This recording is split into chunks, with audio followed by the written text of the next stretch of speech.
Explore the World Wide Web, and you'll find a global soapbox for the free exchange of ideas. The technology makes it difficult to regulate, but easy to use. Tim Berners-Lee, the inventor of the web, made information available to everyone at the click of a button. When you're looking at a web page and you click on a hypertext link, information about how to put up that page comes back across the internet. So it's really very simple. It's just get me gobbledygook, here's gobbledygook. That has had the most astonishing effect. Once you get onto it, it opens a completely new world. At the moment, the globalizers have got all the technology, except for the web, which belongs to the people.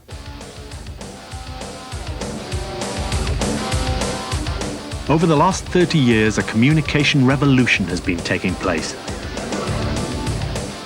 The pioneers of the information age have changed the world with the invention of the internet, electronic mail, and most recently, the World Wide Web. Their story explains how a global forum for free speech was created.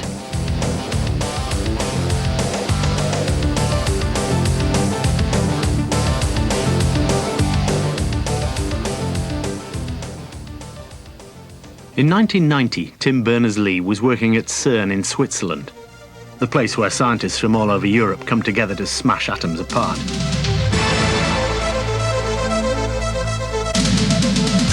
But Tim wanted to build something.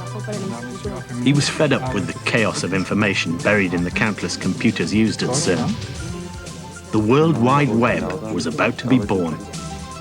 We just couldn't go on with these incompatibilities between different systems. I'd spent myself a lot of time taking information from one format and converting it to another format, taking it from one machine and moving it into another machine, writing programs to do these conversions and stuff. So basically it was, if you like, a generic answer to all these problems. And at the same time, just a fantastically appealing vision of the universe of all information. The only problem was that I wasn't supposed to be working on it. So when I said, hey, I think we should make a completely general global hypertext system, the very proper answer at CERN was, well, that's fine, but that's not what we're here for. So in fact, it was only because my boss, Mike Sandel, who was, had a sort of twinkle in his eye and thought, you know, I don't know what this is about, but I kept the feeling that this sounds kind of exciting. And that he said, well, why don't you spend the next couple of months, you know, I won't complain if you just go and write the program. That if Mike hadn't said that, if I'd have had to go through the process of trying to get a formal project approved, it would never have happened. The gamble paid off. Tim invented the web. I was pretty excited about it. From what I've heard from other people afterwards, I waved my hands around a whole lot and talked rapidly and non-stop about it. But it was very difficult to explain to people. If you show somebody one web page, it's not a big deal. If you show somebody 2 or 3 web pages, it's not a big deal. You have to go to make the jump. Just imagine that all kinds of things, which is easy to imagine now after the event. But before that, it was very difficult to get people to make that leap to imagine what happened if everybody did this. Wouldn't it be amazing? Different communities suddenly became aware of it. The technical press became aware of it, the internet community became aware of it, and then later on, some of the daily papers had cottoned onto it, and then later on, heads of state were aware of it. And to each community, in a way, it broke very suddenly. But it was a very slow transition from trying to persuade everybody, worrying that it was going to crash, because a lot of curves do this, and to realizing that it was getting some momentum. It's like pushing a bobsled that for a while, I've never done it, but it looks as though you have to push and push and push and push and push, and then there comes a time when you realize it's time to jump in, and then you have to worry about steering and the curves later on. So that transition happened around 1993. By then, lots of people were writing web pages using HTML, the hypertext markup language Tim created. Click on any web page, and you can see the HTML behind it. In fact, what happens is the text is there, and if it's a paragraph, for example, there's an angle bracket, which means this isn't actually something you want to show on the screen. And then there's a P, which means this is a paragraph, and there's another angle bracket saying now you go on showing stuff on the screen. But basically, the idea of HTML is pretty simple. It's not just pages that make up the web. The thing that really makes it a web of information are the links between the pages. Tim's brilliant idea was to let you connect your page to anyone else's without having to ask them first. It becomes, if you like, almost a principle of free speech, that you must have the right to write a document which talks about something, without asking its permission first. Fundamentally, that design decision was the thing which allowed the web to take off.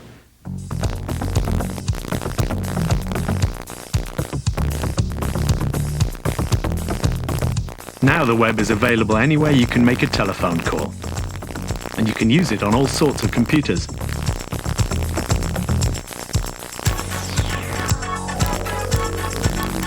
It's a revolution in free speech, because not only can you access information, but you can also publish your own. This is made possible because the information on the web is transported around the world over the internet, a global network of computers connected together by the telephone system. The internet is a network of networks. And the network is cables, it's routers, it's the computers which are involved in that. So basically the internet is something which allows you to put a packet of data in one end and get a packet of data out of the other. The web is a space of pages, of documents, of pictures, which are linked together.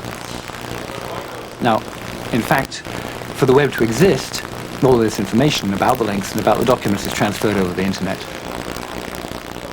So sometimes people will say, oh, I found it on the internet. But it's useful to keep the distinction. It's wonderful. Think about the notion, the whole notion of both having an internet and a World Wide Web riding on top of it that enables you to access information all over the world, that enables them to access your information.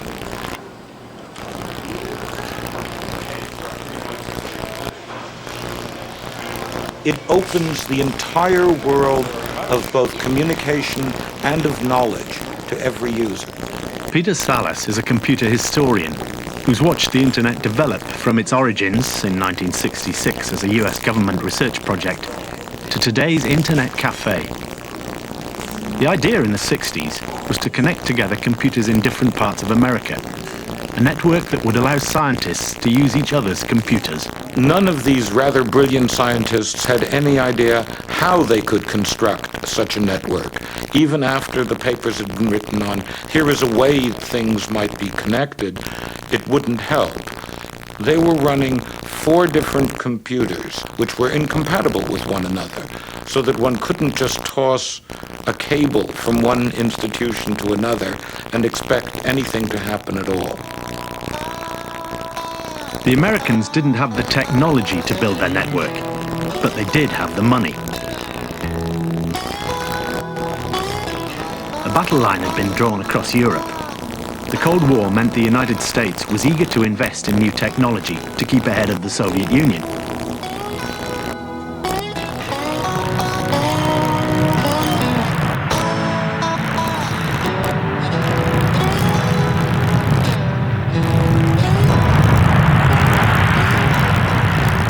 The US Military Advanced Research Project Agency, ARPA, put up the money for the National Computer Network. This ARPA network would eventually lead to the internet. But first, the Americans needed a little help from their friends.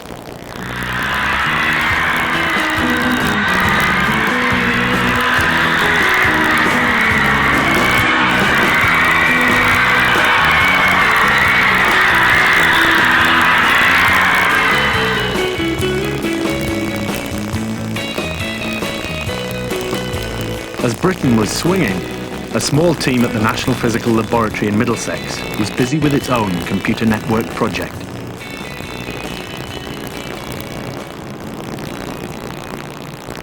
We knew about the ARPA network project, but they hadn't really begun to do very much. Then in 1967, we were invited to a seminar in Gatlinburg, Tennessee, and I sent Roger Scantlebury, one of my people, to give the paper, which we jointly written about our work.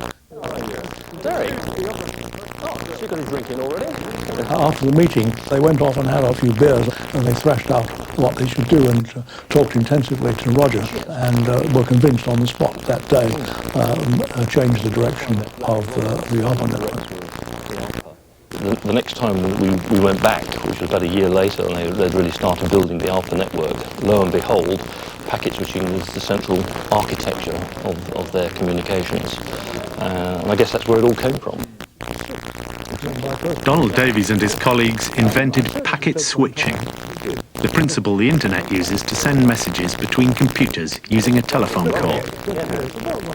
When these old friends started their research in the 1960s, telephone calls were expensive. So they wanted lots of computer terminals to be able to send messages at the same time, along just one telephone connection. The telephone system was working in the wrong way. It was taking a lot of trouble to set up a call, which you really only needed for a small part of the time. The line was open, somebody was sitting at his terminal, he put in a message and he was waiting for an answer back, or he was thinking about what to do next. So either way, the line was there and was not being used properly. So instead of treating data as something which passes over a pre-existing line, we regard data as a bundle of information. Now, if you send messages of short sizes and long sizes all together, then everything is dominated by the long messages because they hold up the line. So you have to keep everything short. A short block which was being broken off of the data you want to send and then reassembled at the far end. Carriage return is arranged to dispatch the packet, which is now seen arriving on the display. And immediately I thought, well, we're not going to get anywhere with this unless we invent a name for these short messages. So I looked around and talked to some linguists and hit on the word packet. And it was switching of those packets which proved to be the critical feature of this new type of network. Packet switching lets us multiplex traffic together, just as many cars get to share the same highways, rather than dedicating a lane from London, for example, to Manchester, for one party to go in that lane and then finish. We allow lots of cars, in this case lots of packets, to share the common capacity.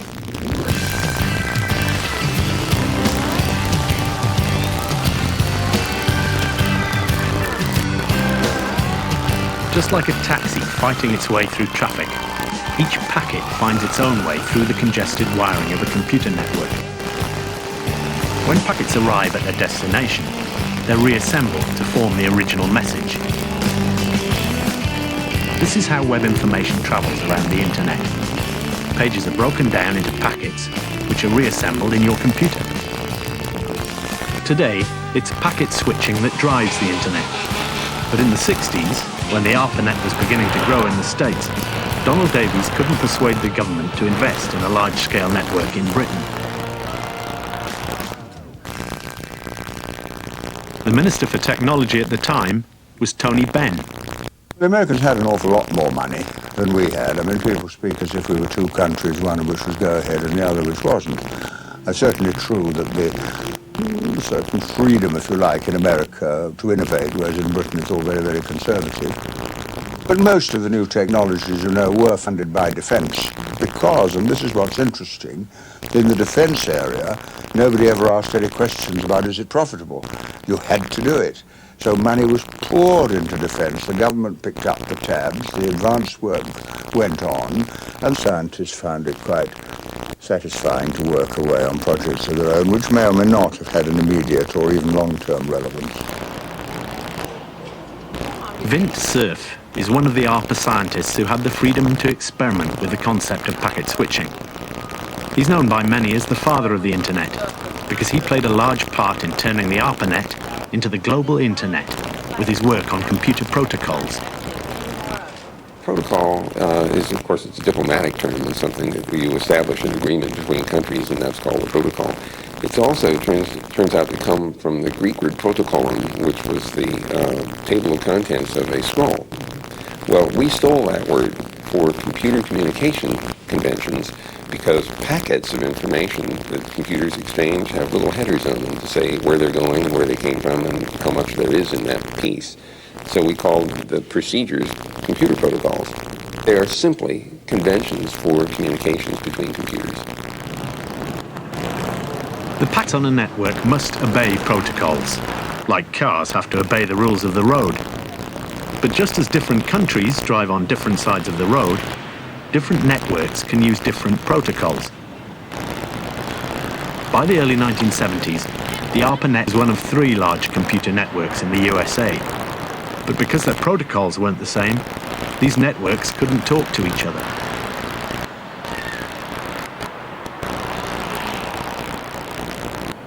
We didn't have any protocols, no procedures, no conventions that would allow computers that were on different networks to smoothly communicate with each other. That led to the Internet project. We needed to invent a uniform protocol between the end machines that would allow them to communicate, and that was what TCP/IP did.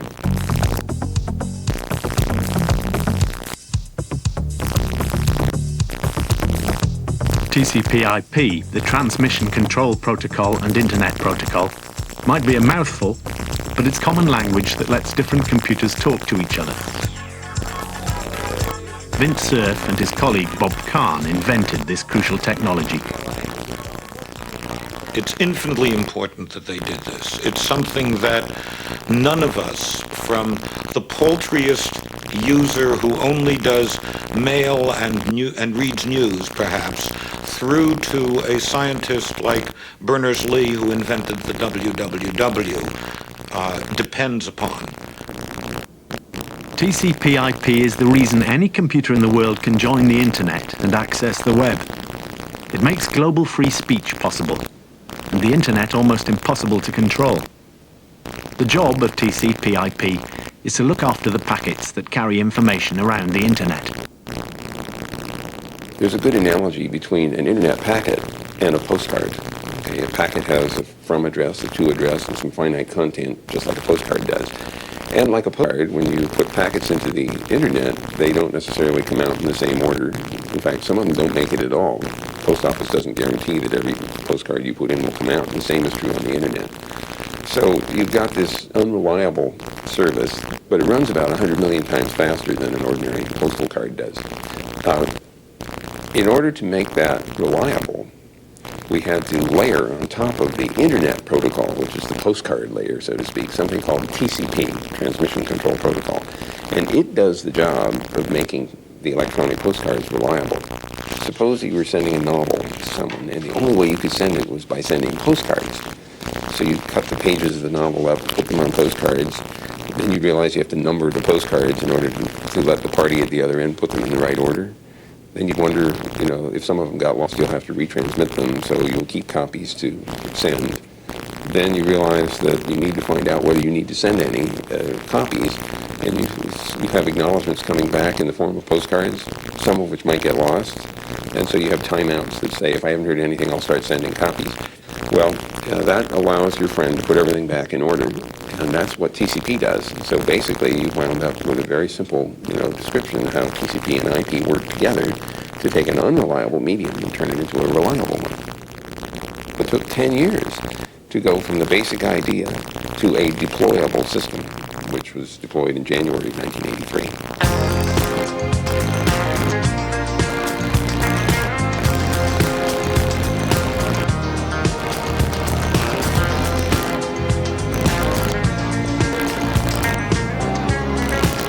Finally, the internet was born.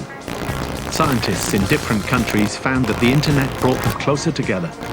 Sending messages around the world with electronic mail became its most popular use.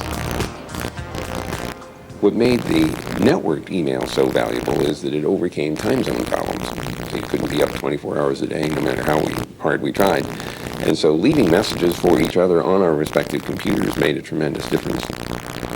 Ray Tomlinson sent the first ever email message back in 1972.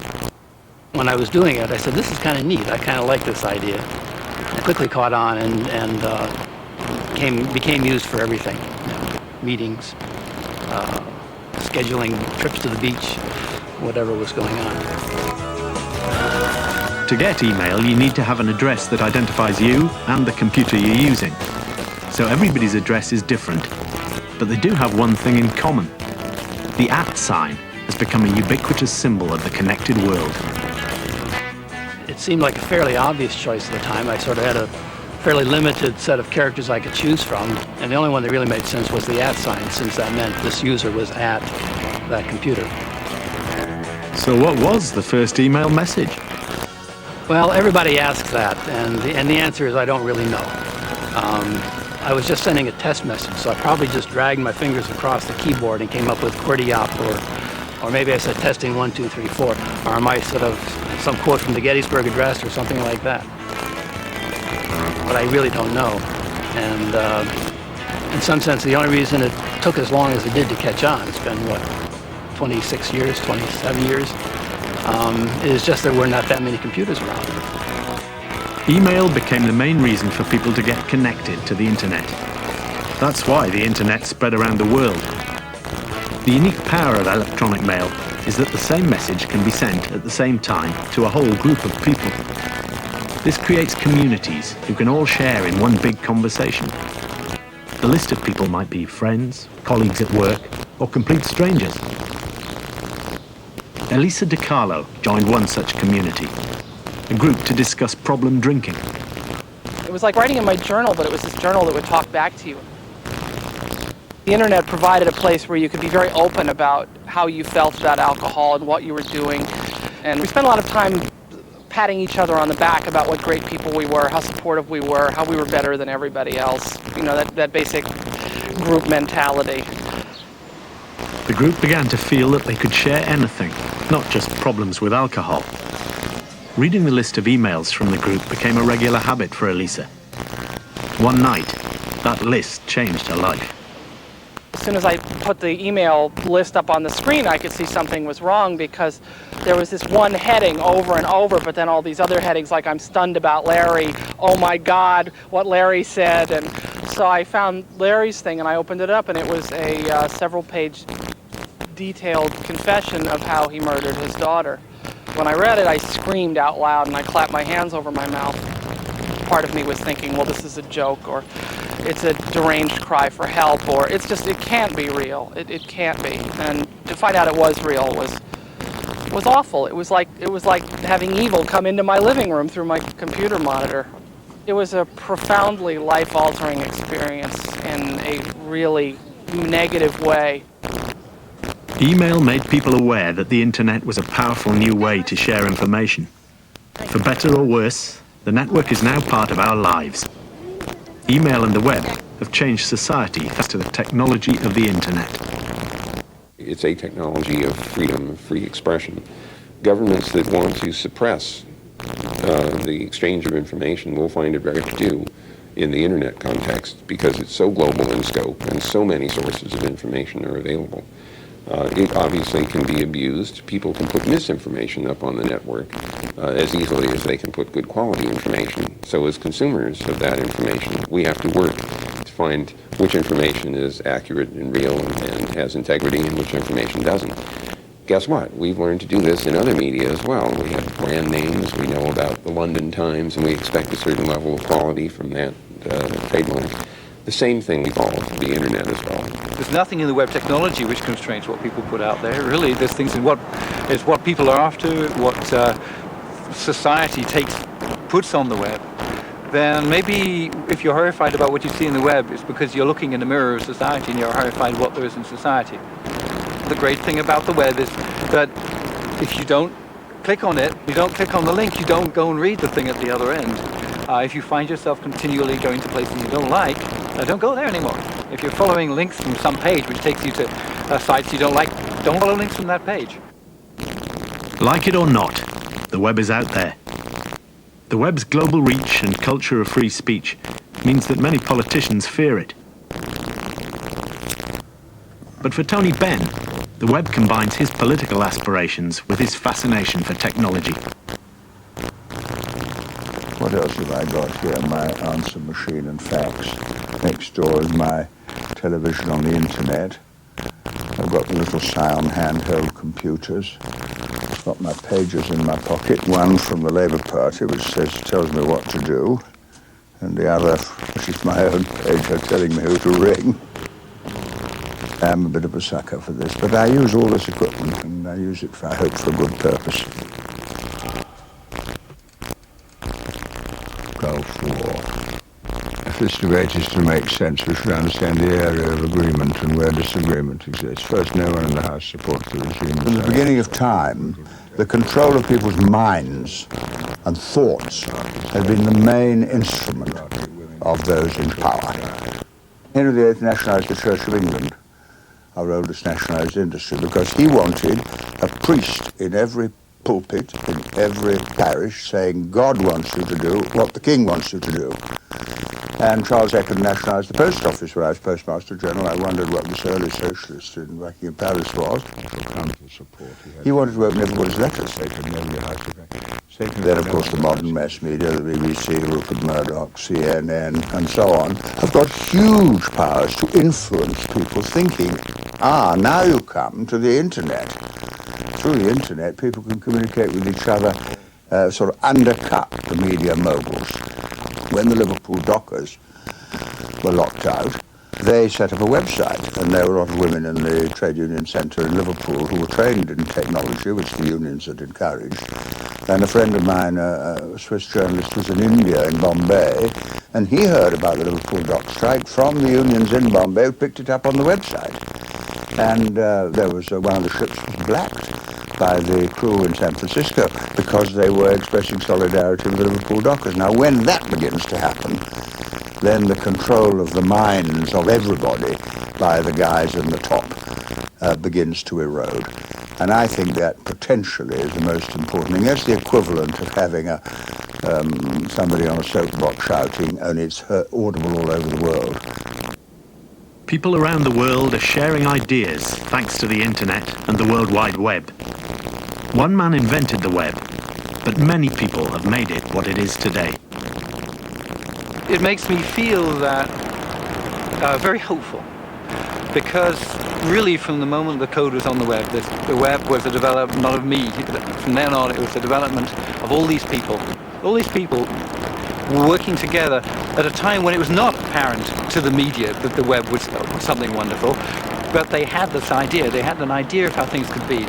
Little twinkle in their eye, like my boss when he said, okay, Tim, why don't you go ahead and write the program. The fact that people from the grassroots can just have an idea, have a dream of how something can be, and quietly work together and make a revolution which shakes the world is just such a tremendously inspiring thing, the fact that it could actually happen.